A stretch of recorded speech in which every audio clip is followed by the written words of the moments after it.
And welcome back to the X Zone, everyone. I am Rob McConnell, and for the next 4 hours, I'm your host and your guide as together we cross the time-space continuum to this place that I call the X Zone. It's a place where people dare to believe and dare to be heard. It's a place where fact is fiction and fiction is reality. And the X Zone comes to you Monday through Friday from 10 p.m. Eastern until 2 a.m. Eastern, right here on the X Zone Broadcast Network, Talkstar Radio Network, Mutual Broadcast Network, iHeartRadio, Simul Radio, and Simul TV. If you'd like to see the broadcast schedule that we have for you 24/7, 365 on the X Zone Broadcast Network, visit www.xzbn.net. And for the X Zone TV channel, which is channel number 21 on Simul TV, www.simultv.com. Exonation, my guest this hour is Mark Carlotto. He is an aerospace engineer with over 30 years of experience in satellite imaging, remote sensing, signal and image processing, pattern recognition, and app development. Mark received his PhD in electrical engineering from Carnegie Mellon University in 1989. It has been published over 100 technical articles and written 6 books. Now, in his latest book, in Before Atlantis, Mark draws from his unique background and experience to propose new answers to the basic questions concerning human origins, ancient technology, and archaeological enigmas. His website is beforeatlantis.com. And Mark, welcome back to the X Zone. It has been way too long. Hello, Rob. Thanks for having me. A lot of people, and I'd like to ask you this, it's totally off base of what we were going to talk about tonight and what we are going to talk about tonight. There seems to be a renewed interest in the hollow earth theory. And as somebody who works in the aerospace engineering, talking about imaging, remote sensing, and so on, what is your take on the hollow earth theory or the hollow earth project, or however you want to call it? Oh boy. Well, I mean, I've heard of it, Yeah. but honestly, it's actually almost sort of in contrast to what we'll be talking about tonight, because in a sense, what we're talking about tonight is the idea of a pole shift of the surface of the Earth, the crust sliding over the mantle. And so it's got to slide over something, substantial and molten and hot. So I don't know where the hollow earth would fit into that. Well, why I asked you, Mark, because I did go over the information that we're going to be talking about tonight. And a number of the proponents claim that there is a hole in the North Pole and a hole at the South Pole that allows, in Antarctica itself, that allows people access to the inner Earth. And I thought maybe you might have a theory on that, but I respect your honesty. Well, I try to stick to what I know. Sure. And I appreciate that. I really do. You were involved in the Mars investigation going back into the 1980s, 1990s. What have you been doing since then, Mark? I did that for about 20 years, and I kind of burned out. I felt there wasn't much more to do, and it actually, as that was winding down, I moved to a place called Gloucester, Massachusetts, and I got involved in some projects related to local history and archaeology. And so I kind of got out from behind a computer and got my hiking boots on and spent a lot of time in the woods exploring, and been doing that for about 10, 15 years or so. Well, it's nice having you back. And how did you get involved with your new project and book, Before Atlantis? Well, it was total serendipity. I was on Google Earth looking at some archaeological sites in Mexico that I wanted to visit. We're going to a wedding there, and I thought I'd take a trip off, escape for a day or two and visit some of these sites. And so I'm looking at these sites, and Google Earth is an incredible tool, and I didn't have it back in the days of the Mars investigation. We did all the mapping and all the geographical coordinates. So that was all done by hand. But now you can do incredible things. And I noticed that some of these sites were not aligned to north, And I remembered back in the Mars investigation days that I was looking at some structures on Mars that were not aligned to north. And the theory, a colleague by the name of Tom Van Flandert had suggested the idea that perhaps on Mars these structures were once aligned to the North Pole, but then the pole had shifted, and so are now rotated. And so, my mind back then was on Mars, but, we were looking at terrestrial comparisons, terrestrial analogs. And I remember looking at Teotihuacan in Mexico and noticing it was misaligned. So, fast forward now, this past year, I'm looking at the same images, but now on Google Earth and realizing, wow, these are misaligned. So, one thing led to another. I remembered Hapgood's theory of pole shifts and actually some work done by some Canadians by the name of Rose and Rand Flem-Ath. You probably had them on your show. Many years ago. Yeah, and they wrote a book called When the Sky Fell, and it was the theory is that Antarctica was Atlantis, that landmass was at a much more temperate climate or latitude and a more temperate climate. And when the pole shifted, they believed that this happened 12 to 18,000 years ago, that it slid down to the South Pole and that civilization was flash frozen and it's buried under all the ice down there. Anyway, so all of these things are connected. So all this is going through my mind, and I realized, wow, here's a site that I never really looked at to determine, did this actually in fact line up to one of these old poles? And then I found other sites that were misaligned. And over the period of a few weeks, I analyzed hundreds of sites and discovered that magically, or for some reason, they all seem to line up to 4 previous locations of the North Pole. So it was sort of, that eureka moment. Yeah. One of the most talked about ancient locations where people still say that is still totally aligned is the Great Pyramid in Egypt. Has that also shifted, or is it still where it was many years ago, perfectly aligned with Sirius? Well, some say that it's changing position ever so slightly.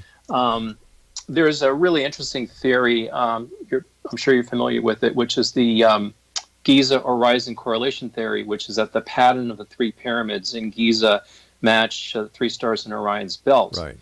And there's also a larger context involving the Nile and the Milky Way and Sirius and so forth, and that all these patterns on the ground mirror those in the sky about 10,500 years ago.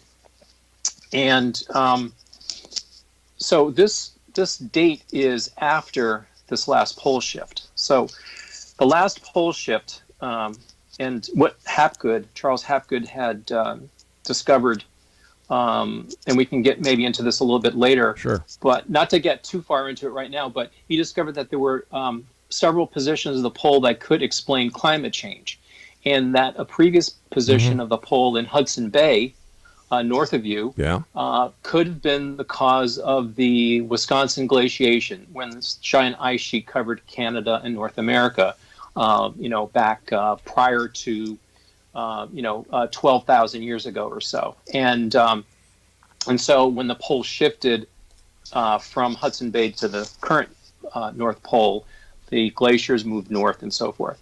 And so all this, so the pyramids in Egypt are aligned to the cardinal directions to current north now. So this, by the theory that I'm proposing, these were built after the last pole shift. But something built before the pole shift, say Teotihuacan, that was aligned to a pole in Hudson Bay. So when that was built, that was pointed north, say 20,000 to 50,000 years ago. And then when the pole shifted back 10 to 18,000 years ago, that shifted position in latitude and also rotated, because when the poles shift, it's kind of like the crust moves over the mantle of the Earth. It's kind of like a wheel.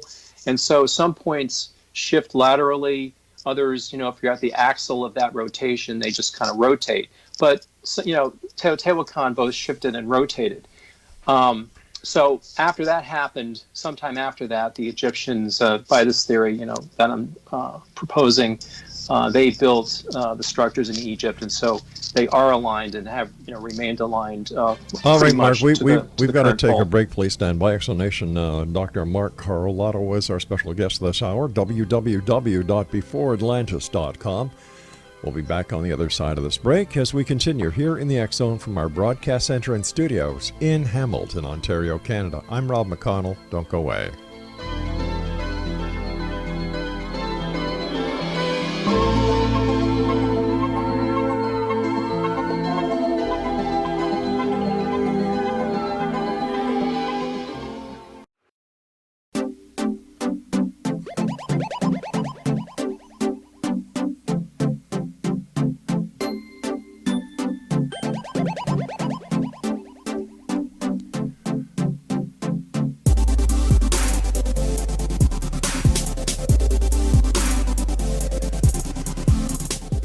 Exonation, Dr. Mark Carlotto is our special guest this hour. He is the author of Before Atlantis, and his website is beforeatlantis.com.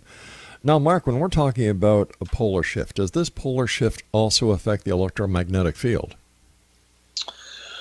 Yeah, in a sense, it does.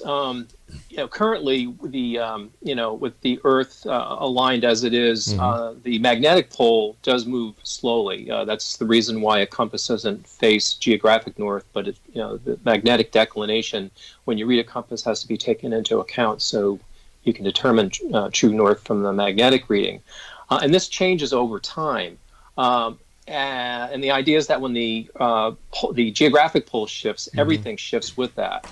And this is actually relevant because of some work that was done in the 90s where they actually discovered back 500 million years ago that there was an enormous pole shift on the Earth. And that's based on these so-called paleopoles, which are magnetic poles.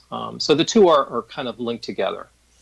Now, the polar shifts, the pole shifts that you're talking about, how grave will they be? How significant will they be? So the pole shift that's pretty well documented and accepted by mainstream scientists and geologists was a rotation of about 90 degrees of the planet. Wow. So so the Earth turning a quarter of the way around. These pole shifts are that Hapgood detailed are smaller, say roughly half or a third of that. And they're movements of the pole from its current position to places like the Bering Sea, north of the Aleutian Islands, or to northern Greenland, or the Norway Sea, or Hudson Bay. So it's not a significant deviation. But the one possibility is that these pole shifts were not gradual, but were sudden shifts, and the ensuing shock was the mechanism behind the catastrophes and the destruction and the floods that were talked about by Plato and Atlantis, right. Worldwide myths. How realistic that Atlantis really is Antarctica and in the far south?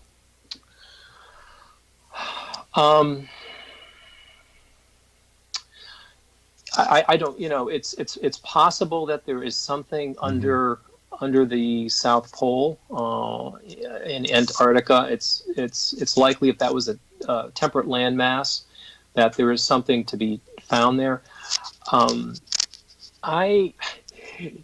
Someone, when I was working on the book, telling him what I was doing, I told them the title, and they said, you got to ditch the title because that's going to get you into trouble. I says, well, not really, because I'm not looking for Atlantis per se, but what is talked about in the book and what I discovered was a much broader context. There might have been a place called Atlantis, and it could have been at the South Pole. Right. It could have also been in the Yucatan. That's actually what I'm leaning more towards based on the data in the book. But the point in the book is that it was a worldwide civilization that existed for hundreds of thousands of years. And Atlantis was a part of that. So where in history did we go wrong where we basically restarted our civilization and our societies? Well, in a sense, we're always going wrong. I mean, it's human nature. We tend to forget. We want to forget. We tend to marginalize, as particularly things that we don't understand or that are threatening. And Graham Hancock talks about this amnesia that our civilization has. I think it's human nature, and I think I think it's probably been going on as long as humans or Neanderthals or Denisovans have been in existence. It's probably a trait that we all these species have, and it leads to forgetting our past and then trying to rediscover it, and that's what this is all about. What are the results of your new dating? For example, how old, say, is Machu Picchu? So Machu Picchu would have been aligned to the pole in the Bering Sea, and that could be 80,000 years old or older. That's the oldest. So sites in Peru's Sacred Valley would be among the oldest. But there's also other sites in Europe and Northern Africa that are equally old because they too point to that ancient pole. Are we talking about the Acropolis? So the Acropolis the Acropolis actually is aligned to the Greenland pole. So that would have been more like 50,000 years ago.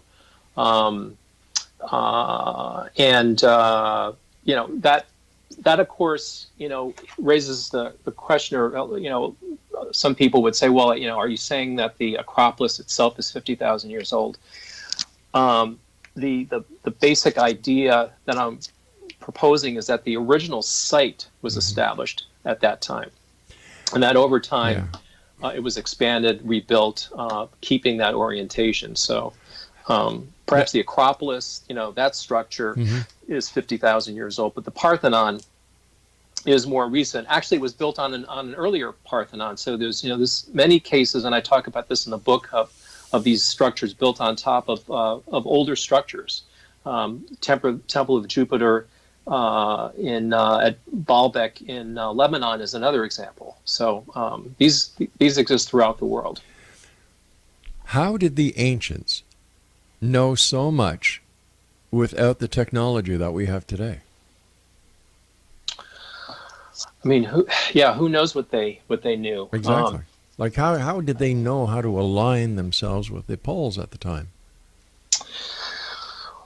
Well, aligning something to north, all that takes is patience and accurate measurements. By measuring, putting a stick on the ground and measuring the position of the sun. And there's methods of intersecting circles. You can get pretty good accuracy. That's how they think the Egyptians did it to the current pole. There's an assumption is that humans haven't changed. That that our hunter-gatherer forefathers were no less intelligent. They didn't have the technology we had, but they were equally intelligent, and they could figure a lot of this stuff out. Speaking about Egypt, what does your theory tell us about the Sphinx, for example? Well, the Sphinx is part of the same complex, and back during my days of the Mars investigation, I spent a little bit of time with Robert Bauval and Robert Schoch and John Anthony West and Graham Hancock, and that was when a lot of these theories were coming out. In particular, West had proposed the idea that the Sphinx was much older, and then Schoch, through his analysis, determined that it likely was based on water erosion. And this theory pushed back the age of the Sphinx from like 31, like something like 3100 BC to perhaps 7000 BC or earlier, which at that time, and by sort of more conventional alternative theories, if I can use that term, is considered old. This non-conventional alternative theory that I'm proposing just simply has that period of time being the latest since the last pole shift, but there are other periods of time that take you back into much more vastly ancient time frames, going back not 1,000 or 10,000 years, but to 100,000 years. If there was a pole shift tomorrow, how would it affect us in present-day society? Well, I actually talk about the pattern of pole shifts in the book, Mm-hmm. and it appears there's a lot more, I think, to be done with this, a lot more analysis. But when the shift occurs, there are places that take they bear the brunt of it. There's the most damage. That's sort of this wheel analogy where there's the greatest amount of lateral shift. There's most damage there, but other parts of the planet would be less affected. So it's sort of like patterns of destruction. So, I'm not so sure that there was a worldwide flood or worldwide devastation, back 12 to 18,000 years ago. I think it affected some areas more than others. So as a result of that, the planet was not completely destroyed, but it just, there was just more destruction in some areas than others, and some areas more disrupted than others. Looking in the history as it is written and taught, how different is the history that you believe compared to the history that is written about? Well, that history is being rewritten now because back about 10 years ago, they discovered this cave in Siberia with this new humanoid species, the Denisovans, and that is completely rewriting the whole book on the origin of man. And what's interesting, it's all genetically, a lot of the research is genetically based, and they're able to pull out all sorts of information. And so, I think where I'm going with this theory is kind of in the same direction that these new discoveries, new avenues that they're beginning to open up. So I think there's a convergence. All right, stand by, Mark. Thanks so much for coming on the show. Very interesting topic. And Exonation, if you'd like to find out more about our guest this hour, Dr. Mark Carlotto, visit his website, beforeatlantis.com. And Mark and I will be back on the other side of the news as we continue here in the X Zone from our broadcast center and studios in Hamilton, Ontario, Canada. My name is Rob McConnell. Don't go away.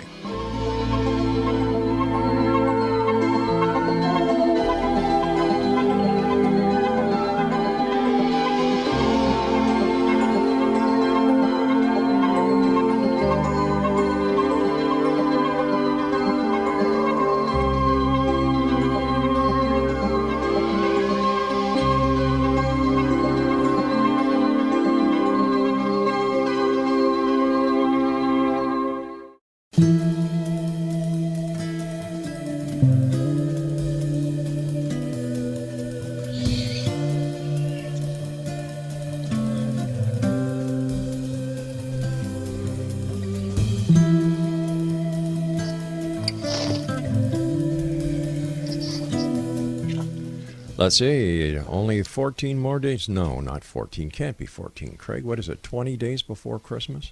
Wow, my gosh. This year has gone by so fast. Exonation, our guest this hour is Dr. Mark Carlotto. He is an aerospace engineer with over 30 years of experience in satellite imaging, remote sensing, signal and image processing, pattern recognition, and app development. His website, beforeatlantis.com. Mark, can you tell us more about Machu Picchu? Can you break it down in terms of the alignments you have analyzed so far? Sure. In fact, there's a lot in the book, and Machu Picchu is one of the sites covered in the book. But beforeatlantis.com has an ongoing blog where I'm posting new research results, and I just posted some new results last week concerning Machu Picchu.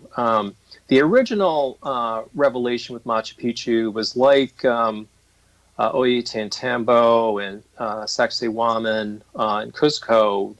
These are all sites that face a pole in the Bering Sea north of the Aleutian Islands, the oldest pole in this chronology that Hapgood developed. And the particular structure at Machu Picchu that aligns to this is called the Temple of the Three Windows. And so the idea is that when the pole was at this location, this particular structure would have been oriented north, south, east, and west, and the three windows would have looked out to the east. Right now, it doesn't. Right now, it looks out in a completely non-solar direction.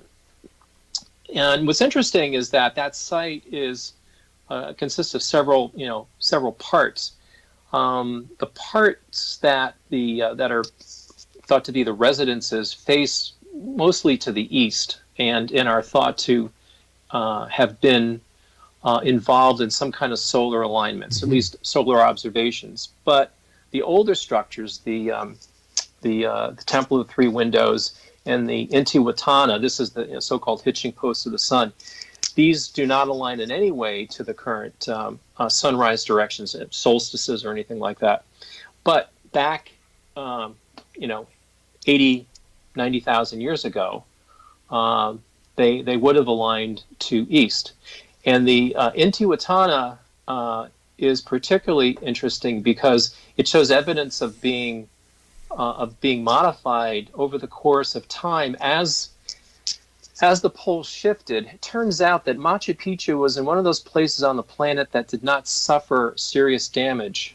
There are earthquakes there for sure, right, but it wasn't devastated to the extent that other sites were. And so there's evidence in the analysis I have on the blog that suggests that the Intihuatana was modified. It was initially a solstice marker to register the summer solstice sunrise, the date of the summer solstice. But then after a pole shift occurred, that alignment didn't work anymore, right? It rotated, and so then they repurposed it as an equinox marker by taking it, because what happened was at that point the Machu Picchu shifted from where it was to a place almost on the equator. And on the equator, if you have a structure that has a vertical shaft, at noon on the equinox, it casts no shadow. And so I believe this is when it became known as the hitching post of the sun, back, many thousands of years ago. And there's signs that as the pole shifted since then, other modifications were made to it. It's a very complicated object. It's got very strange angles. Mm-hmm. And if you analyze these relative to the pole shift directions, they seem to be correlated. So this is completely new. No one's come up with anything like this before. It's totally out of left field because that's kind of where I live. Mind you, that is where most of the brilliant discoveries are made.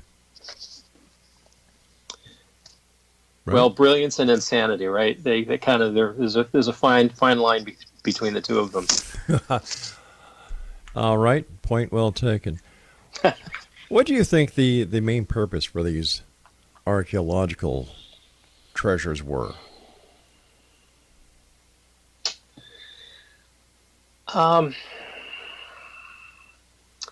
These are all impressive sites. Yes, they are. Yeah. The oldest sites have the largest stones.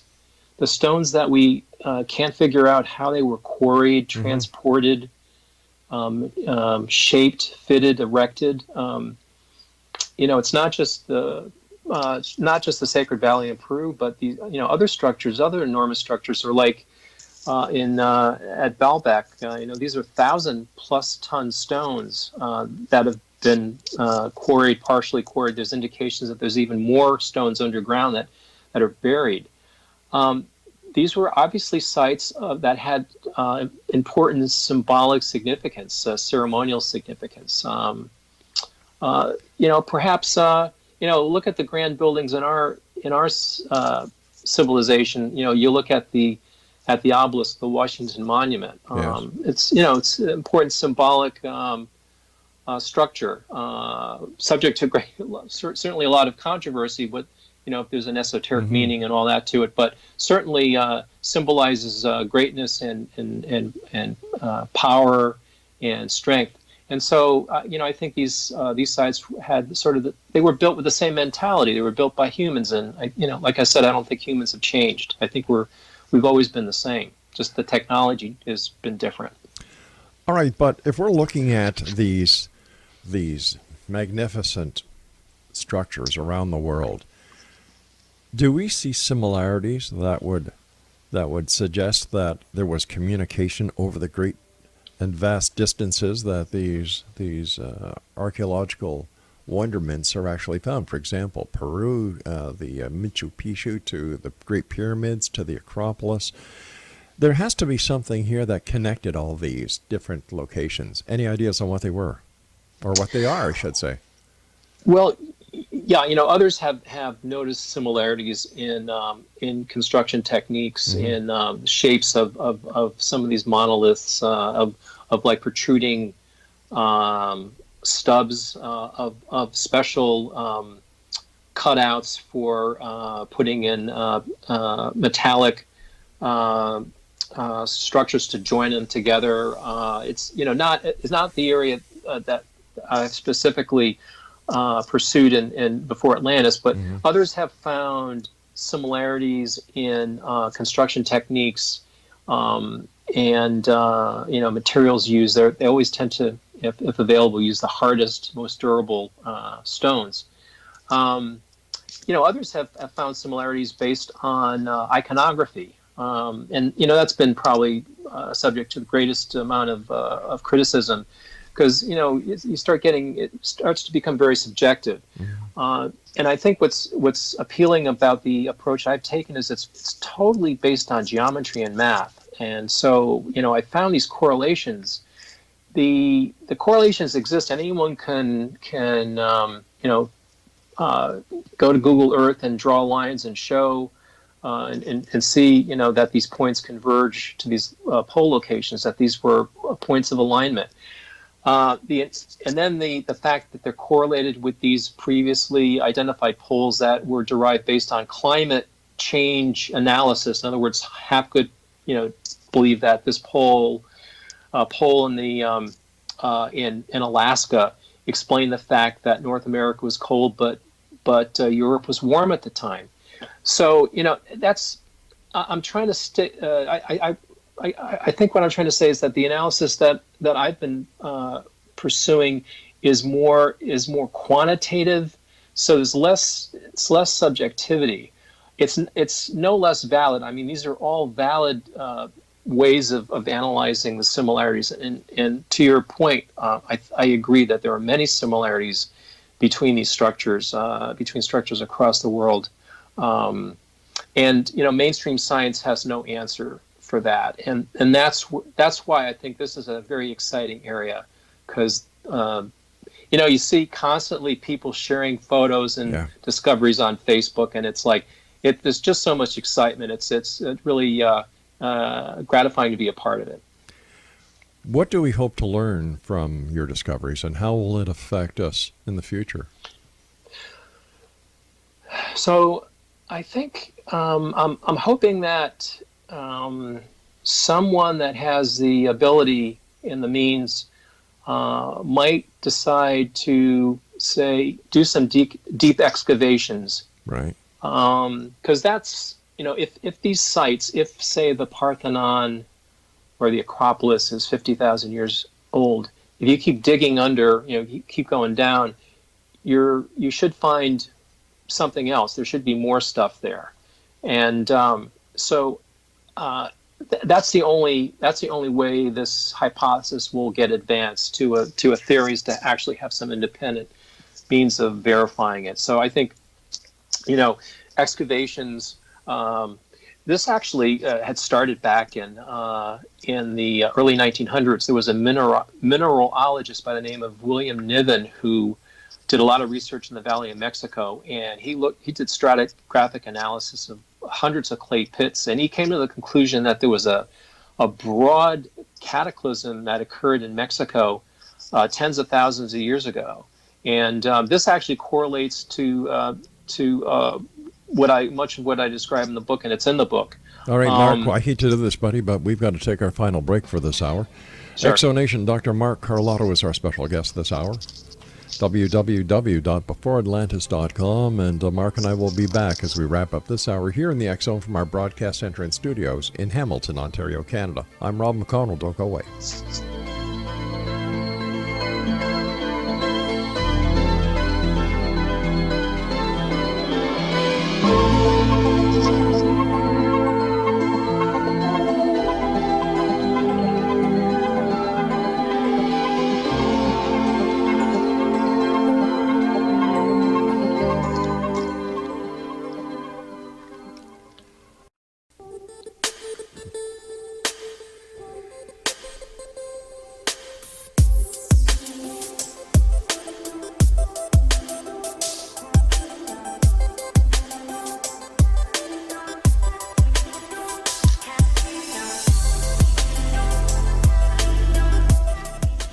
Exonation, my guest this hour is Dr. Mark Carlotto. He is the author of Before Atlantis. His website is beforeatlantis.com, and Before Atlantis is available on Amazon.com.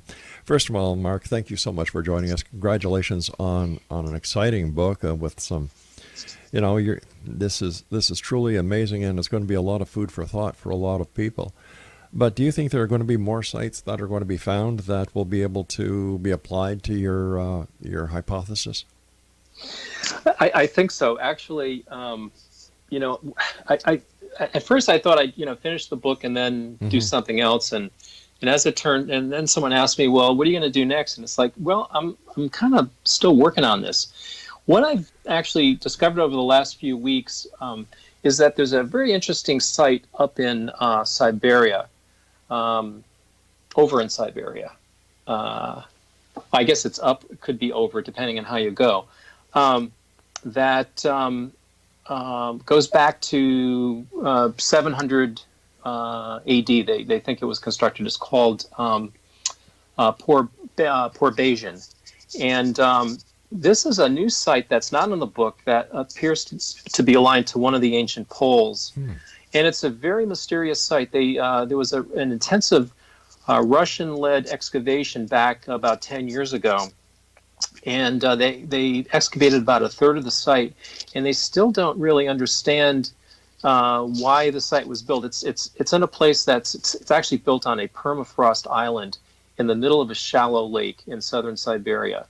There's no evidence that it was occupied for very long. There's very few artifacts there. And it's misaligned. And so, when I see things that are misaligned, it's like, what could that mean? And it turns out that the only alignment that works is a solstice alignment back when the North Pole was in the Norway Sea. So this would put it, back, many tens of thousands of years, far more ancient than is thought to be. But, again, the idea is that the structures that they are excavating now that date back, they're radiocarbon dated, I think, to 700 AD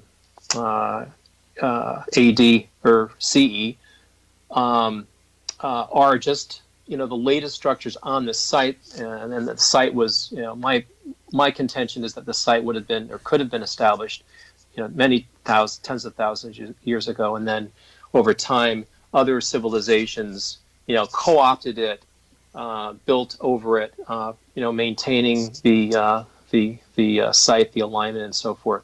There's actually a lot of precedent for this. In a lot of the sites in Mexico that I analyze are such that it's not just an isolated structure that's aligned to one of these poles, but it's the whole pattern of cultivation, all the farmland, everything around it, the roads. They're all pointing in these directions because they're ancient, and people have built, in those directions following, the pre-existing plan. And that's actually an accepted principle in archaeology that civilizations do that. They don't reinvent the wheel. They don't suddenly decide, oh, we're going to do something completely different. They kind of, if possible, they go with the flow and they sort of adapt to what's there. Let me ask you something. With all the archaeological sites that you have investigated on this planet, is there any relation to the archaeological sites and other planets in our solar system? So, when I was involved with the Mars investigation back in the 80s, the belief was that, well, those of us that were working the so-called independent Mars investigation, that is the non-NASA scientists, we thought these structures might be, 500,000 years old, something like that. Whereas NASA was saying that they're, hundreds of millions, billions of years old. And, it remains to be seen. In a few years, we'll probably get to Mars, and we'll be able to check out, these structures, the so-called face on Mars, and the city, and these other structures. There's been numerous structures that have been found, and there's some evidence that they're artificial. We'll be able to verify that, and then, then you have those dates, which are going to be, probably, they're going to be ancient. They're going to be probably in, millions of years. But now we'll be able to say, okay, let's try to connect that up with stuff on Earth that's maybe hundreds of thousands of years. So we're getting a little closer. I'm trying to, in a sense, this research bridges the gap, because right now we just go back, 3000 BC is sort of when the advanced civilizations on Earth got started, and so that's a long. There's not a lot happening according to the current, paradigms before 3000 BC.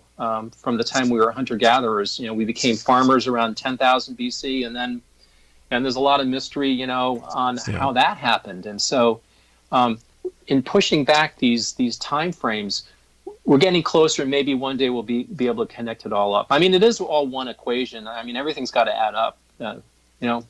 That's my belief, my hope. So tell me, do you miss the aerospace industry? No. There's so much going on. Today was I took a break and I watched the latest SpaceX launch, and it's just amazing what's going on. So much activity, and so much is happening. It's just not enough time in the day. At the end of your book, you mentioned, I believe that it's pronounced the McConnell. Who were they? So, the McConnell, I think, might have been Denisovans. I have to think before I say it. It's such a hard word for me to say.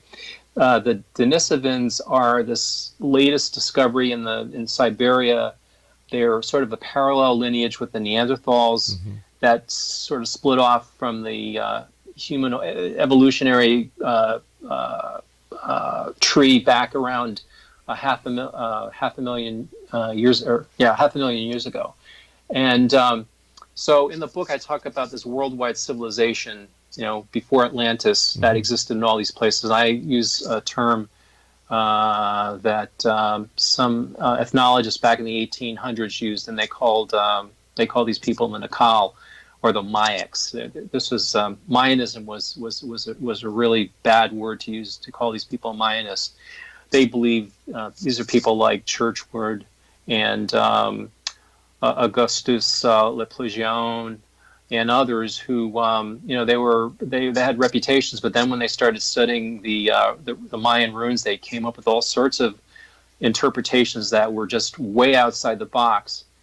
And so they talk about this people called the Nakal. And I think it's possible if these people were not ETs, were not aliens, they were an indigenous civilization that evolved on this planet, they could have been Denisovans. So what's the takeaway from Before Atlantis? We have a lot of work to do. The takeaway is that the further back in time you go, the more there's a lot more happening than we thought there was, and that's where the real cool discoveries, the paradigm shifting discoveries, are going to be made.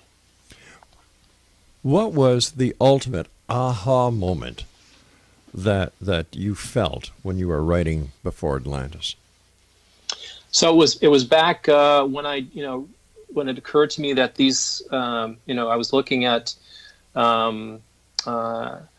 Chichen Itza, and I realized it was lined up to a different place than Teotihuacan, and I realized it was pointing to, not exactly, but close to where another one of the haploid poles was. So when I realized that these poles could be used as a new way of dating these sites that archaeologists cannot date, they look at the alignments and they have no really good explanation for why these sites are aligned the way they are. In fact, a lot of the explanations are really convoluted in there. They make your head hurt.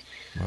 But by aligning them to these ancient poles, which are not proven, these are hypothetical poles, suddenly, like 50 sites, and all the sites I looked at in Mexico line up to one of these poles, or line up to a site that lines up to a pole. So it turned out to be a very powerful explanation. And in science, when you come up with a simple explanation that's powerful, that's sort of like an epiphany. It's like, oh my God, what's going on here? And that was sort of my eureka moment. And that all that happened it was like the $6 Million Man, where everything kind of slows down. Oh yeah, and you had that weird music, and away you went.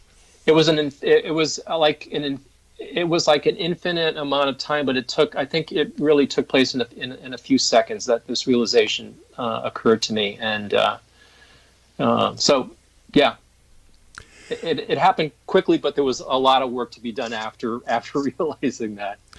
Well, Mark, we have to say so long for tonight. I want to thank you so much for joining us. Continued success, and keep us in the loop on what's going on. We'd love to have you back on. So let our listeners know where they can find out more about you and where they can get a copy of your book. Yeah, so the if you go to beforeatlantis.com, that's the main website, and it's a blog. I haven't done a blog before. I didn't do blogs didn't exist, I don't think, when I was doing the Mars research. Anyway, it's a great way of updating the research. So I'm posting. I try to post something new every week or two, time permitting. And there's a few posts there. One on Machu Picchu. And, Mark, I've got about 20 seconds. Tell us where we can get your book. And then if you go to beforeatlantis.com, there's a link to the book from there. You can get it on Amazon. Thanks, Mark, Rob. take care of yourself, and to you and yours the very merriest of Christmases. And to you. Thank you very much. My pleasure, sir. Exonation Mark Carlotto has been our guest this hour. His website is beforeatlantis.com, and I'll be back on the other side of this break as we continue here in the X Zone from our broadcast center and studios in Hamilton, Ontario, Canada. I'm Rob McConnell. Don't go away.